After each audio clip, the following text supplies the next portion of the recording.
This is my first stained glass demonstration video, so if I make any mistakes, please bear with me. In this video, I'll show the process of cleaning the dirt off the shards of glass up to the very end, where the piece is made and ready for display.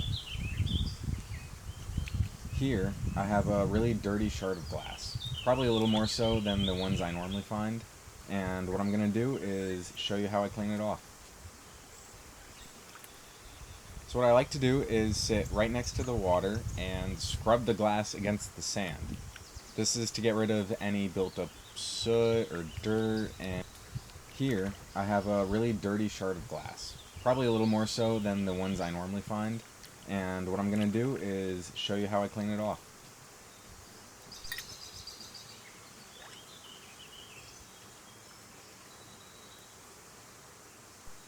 Usually I sit down for 1 to 2 hours a day. It really depends on how I'm feeling that day. And what I do is I scrub all of the glass until it's clean, and I put it to the side. If I can't clean them well enough with the sand, I'll put them in a separate pile to clean later.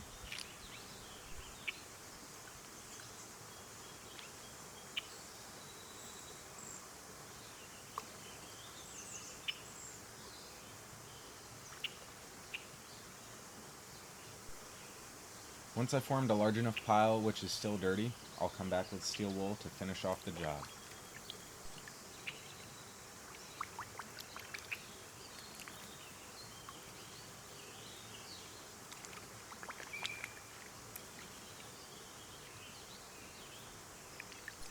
After cleaning all the glass, I'll sit down to sort the pieces into their color-coordinated containers. You'll see me hold each piece up to the sky, and that's to get its true color. That way I know which container to put it into.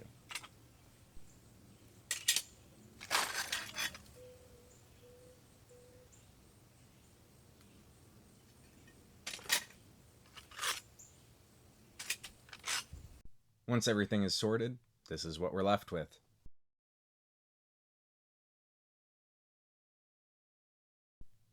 And once I have a bunch of clean glass ready to use, I'll print out my hand-drawn pattern onto some sticker paper. Here you'll see me placing the stickers on the glass as tight as I possibly can. This isn't really recommended, but I don't have the glass to be able to relax with the spacing. I also need to place them in a manner where the score lines won't crack any of the other stickered pieces that are on the same shard of glass.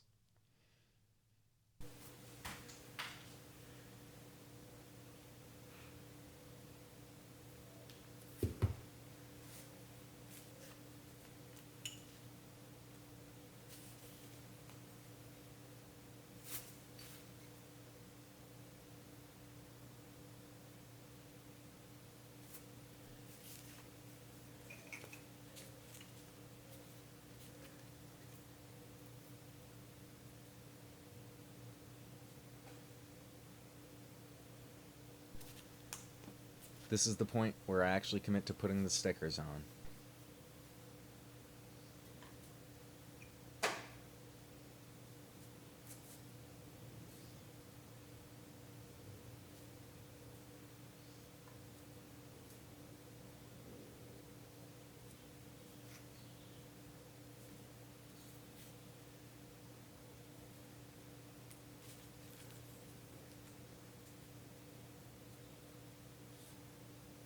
These are some of the larger shards of glass I'll be working with.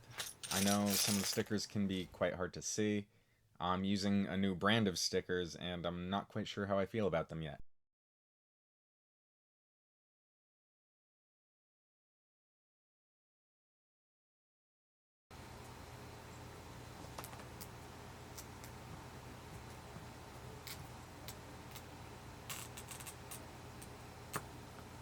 Now what I'm going to do is score the glass and then crack it along the score line with some pliers.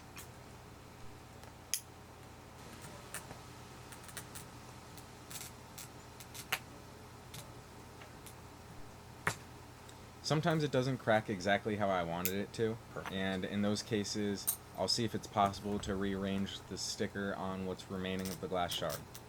If it's not possible, I'll put it onto another piece, but obviously that's not the go-to.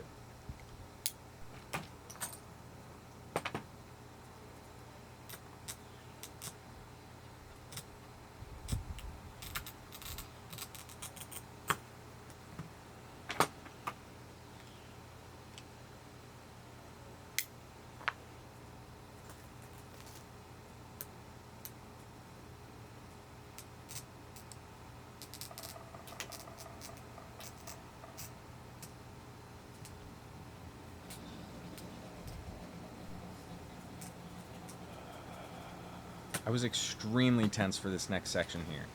The dark reds that you can see, I didn't have any extras of them, so I couldn't afford anything to go wrong. In fact, I did have one extra before recording the video, but that happened to break, and that just set the whole mood for the rest of the reds.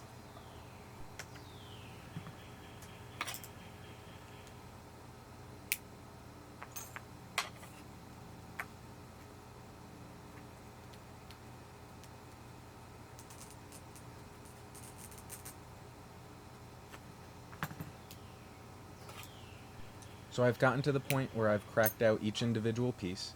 However, you can probably see that some of them are still quite crude, and the shape needs to be trimmed up a little bit. And I could just leave it as is, however, the grinding section is really annoying, and I'd like to do as little grinding as possible.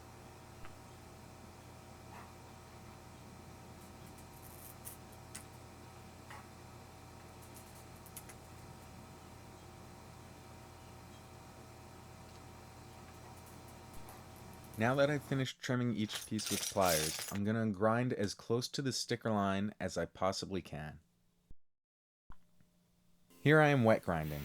I like to start out with the largest bit possible and work my way to the smaller ones. This is because the larger ones eat away at the glass way quicker than the smaller ones would. On average, it probably takes me about 3 minutes per piece.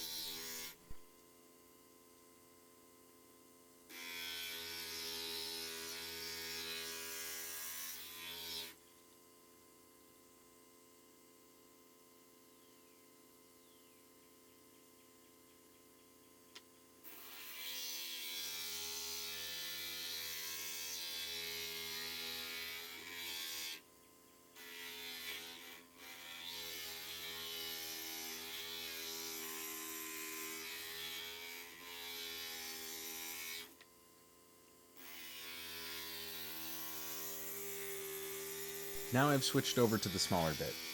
This is to reach the curves that the larger one couldn't quite handle. Now it's switched over to dry grinding though, so I'm going to need to wear a face mask the entire time because glass gets everywhere.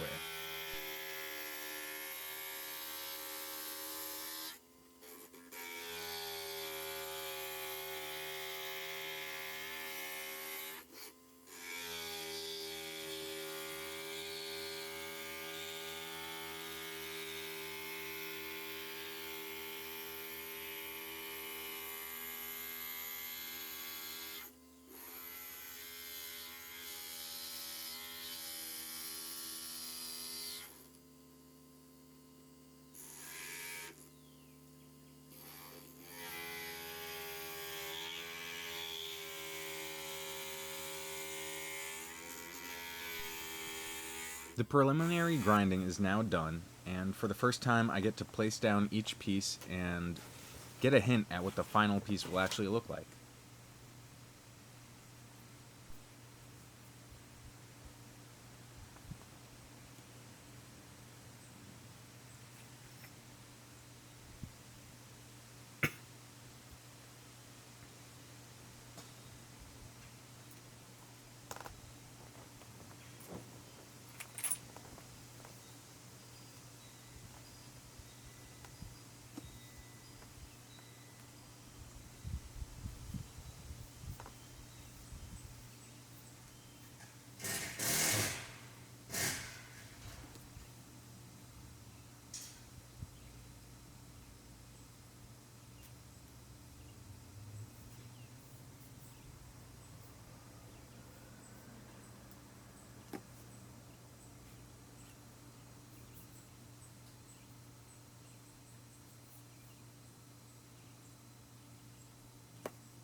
Now that I've placed every piece down, I try and compare the background with the actual size of the shape in what's left. Here you see me grinding again, and this is actually the longest part of the grinding. This is getting everything to fit precisely. Honestly, it's not interesting, it's just more grinding, so I didn't record it. However, you could take my word, I ground a lot more.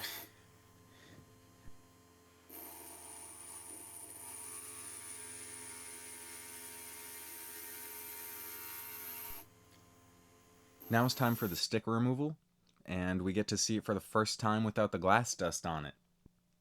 To me, this step is really satisfying, and it's actually the reason I'm trying out new stickers, because the last time, my stickers would keep ripping and not tear off the piece well. Now, I got plastic ones, so it tears off all in one piece.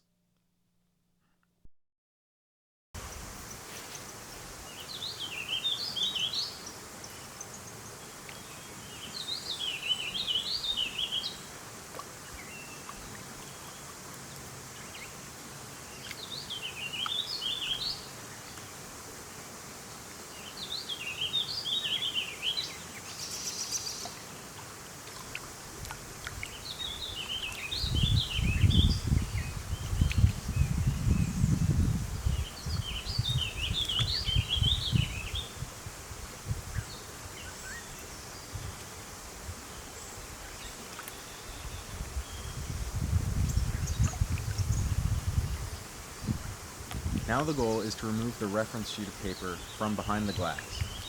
I wrap the whole outside with a charging cable as to not lose the shape when removing the piece of paper. In retrospect, I'd probably do this at a later stage, likely during the beginning of soldering, but you live and you learn.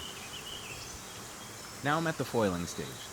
This is where I wrap copper foil around each piece, and this is what the solder actually adheres to. What I like to do is press down on the back of each piece with a Sharpie to make sure it's nice and smooth.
I ended up going through around 75 feet of copper foil in this project. And now I'm ready to solder. As you can see, I have a brush here, and I use that to brush on flux onto each piece of copper. I have my solder. I have my soldering iron. I have my tip tinner. I have the flux, which I'm going to brush on. I have a wet sponge to get rid of the dross from the solder. And I also have some sunglasses to protect my eyes from any solder that might splatter towards me. Before being able to solder, I have to put the flux down. And this is so the solder is able to adhere to the copper. I start from the outside edge and work my way inward. This is to prevent it from getting misshapen.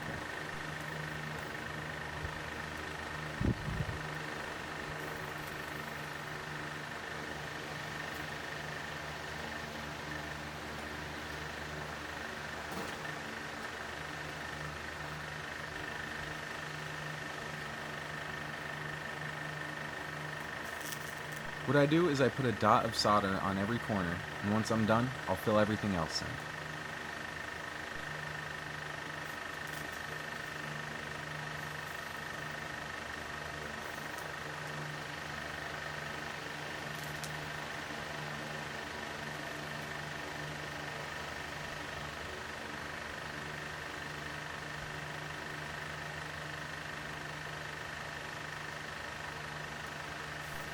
Now that I'm done with this side, I'll flip it over and start working on the front.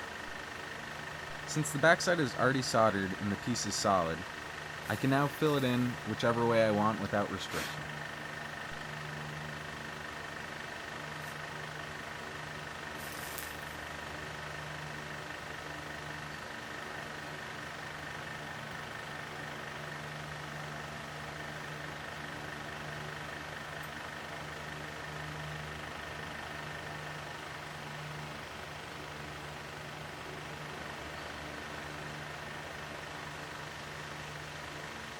Once everything's filled in, I'll go over both sides again with extra solder to make sure the piece is extra strong.